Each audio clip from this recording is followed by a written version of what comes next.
మళ్ళీ చూతా మీకోసం టీఎస్లు తాగొద్దు, చుట్ట అది తాగొద్దు, సిగరెట్ కూలింగ్లు దసప్పులు తాగుతాయి, అంతా మనకే తప్పు. ఆ దేవుడు మనకి చంపేస్తాడు. ఇంకా అయ్యే నాకు అసలుకి అందరు ముసలి అయినా తాగకూడదు, చుట్ట తాగకూడదు, సిగరెట్ తాగకూడదు అంటే మనకి అంతే కదా.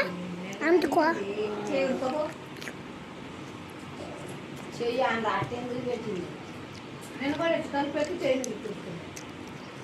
అన్నీ మీకు ఫోను చూడగలరు. బాయ్. ఆగండి. ఏం సెట్ గో జాక్సన్ ఎవరు అంటుకుంటారా?